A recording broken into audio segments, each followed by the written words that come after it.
Hello everyone and welcome to my channel. My name is Gabrielle Ray and I present cases of the missing, unidentified, and unsolved homicides.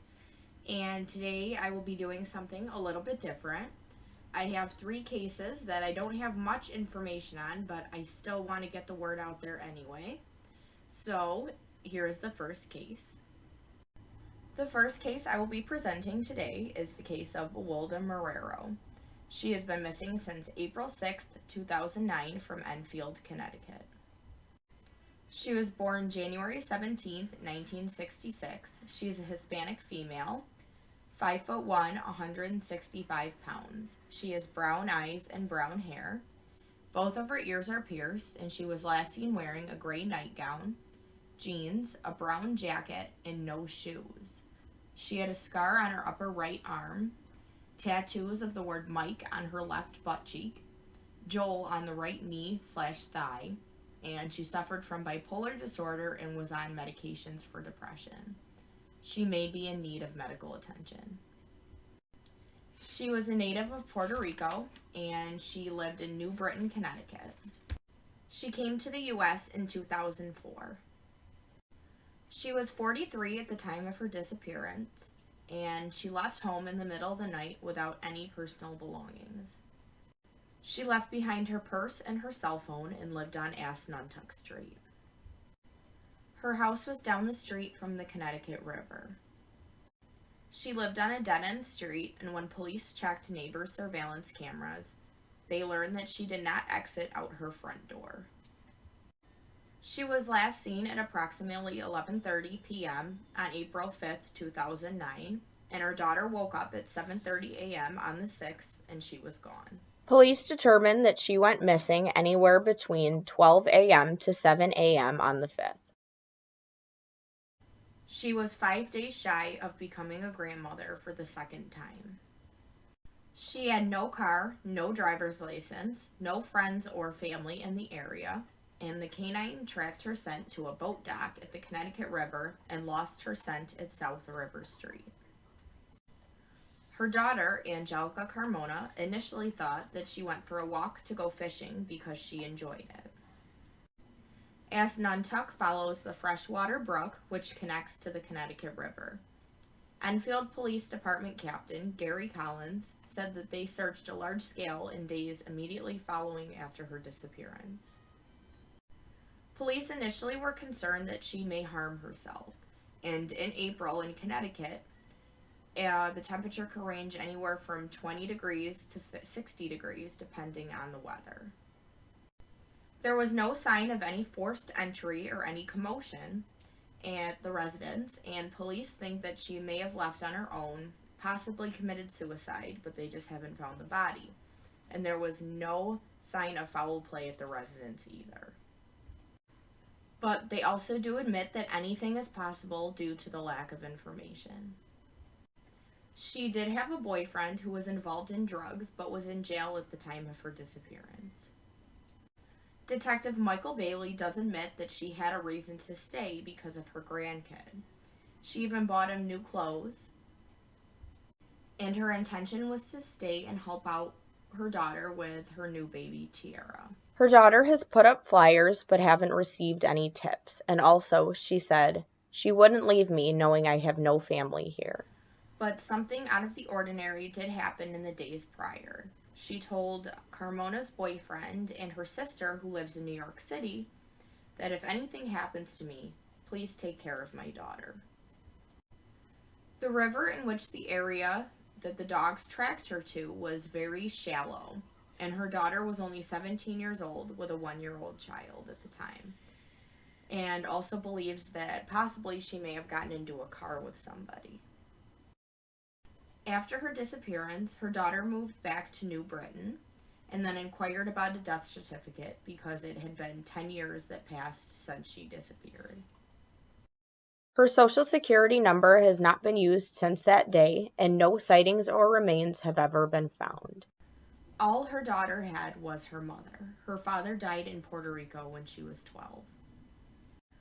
Police also believe that Awilda is no longer alive. Her family is begging for closure. Also, DNA and dental is available, but no fingerprints are available in her case.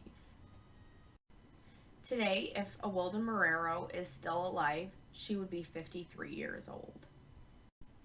Now, a couple conclusions could be drawn from this disappearance. One is that she did indeed commit suicide, but even her daughter says that she doesn't think that's a possibility, and she wouldn't have left her here with no family and also with the arrival of her grandchild. Also, she could have packed up and started anew, could have just wandered off in maybe a severely mentally incapacitated state, and maybe she doesn't know where she is, or she's homeless somewhere. Maybe she had gotten into a car with somebody, as her daughter had thought. Maybe he had picked her up and either foul play had happened or he had abducted her.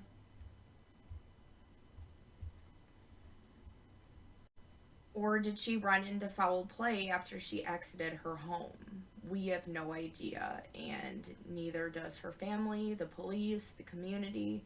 Nobody knows where Awilda has been for the last 10 years. If you have any information on her disappearance, please contact the Enfield Police at 860-763-6400. Name this case number MP3939, and the agency case number is C2009-15185. Again, she is a Hispanic female, 5'1" and 165 pounds, with brown eyes and brown hair. She was last seen in a gray nightgown, jeans, a brown jacket, and no shoes. Please keep your eye out for Awilda Marrero if you are in the Connecticut or surrounding areas.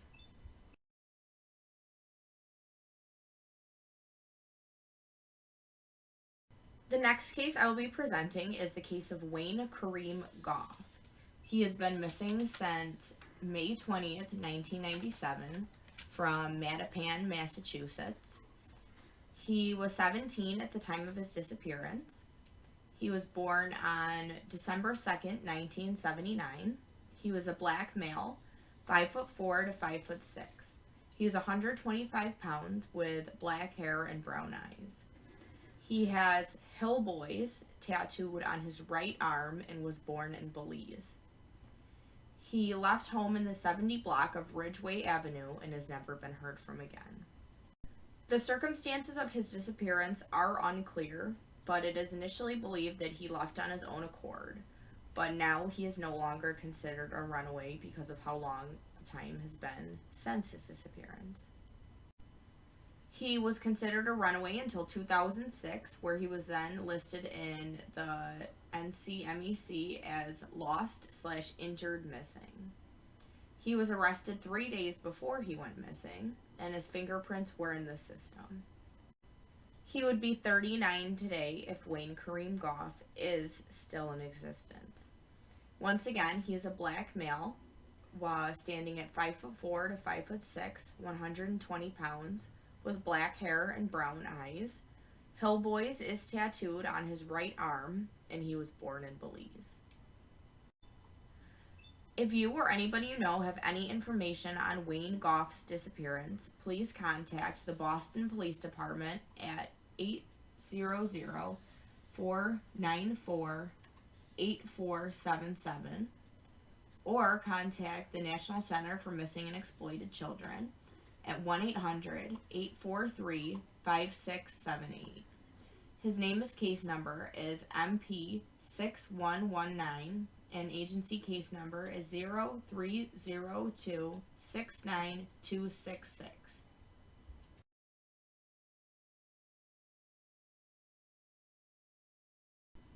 The last case I will be presenting to you in this video is the case of Frank Mazzella, missing since February 7th, 1999, from Westerly, Rhode Island. He is a white male, stands at 5'10" to 5'11", 170 pounds, with black hair and brown eyes. He had a mustache and was last seen wearing jeans, a dark shirt, and dark shoes. He has a scar on his left elbow, and some agencies spell his name with one Z as opposed to two. He was 39 at the time of his disappearance. He was last seen at approximately 9 a.m. at his residence in the vicinity of the 100 block of Oak Street.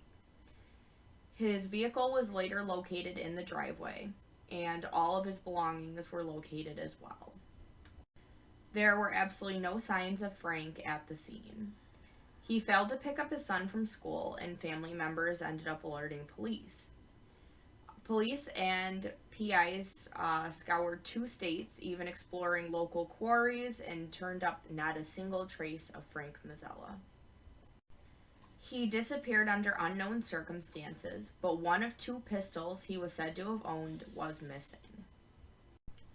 Dentals are available, but unfortunately, DNA and fingerprints are unavailable in his case. If Frank is still around, he would be 59 years old today. Now, Frank could have disappeared on his own accord, but I don't think he would fail to pick his son up from school if that was the case. Also, it is kind of mysterious that one of the pistols he owned are missing.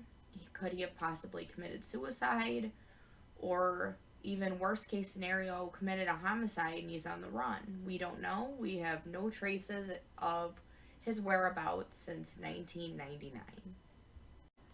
It has been 20 years since Frank Mazzella has been missing.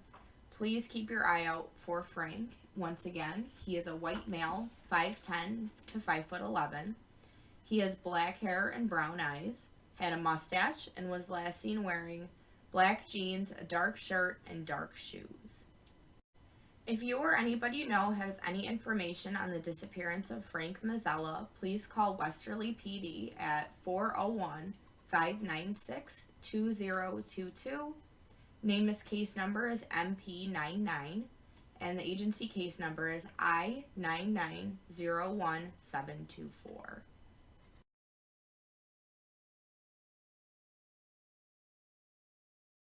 Thank you for watching today's video, and I hope you join me next time for the next round of missing persons, unidentified, or unsolved homicide cases. Thank you so much, and I hope you have a great night.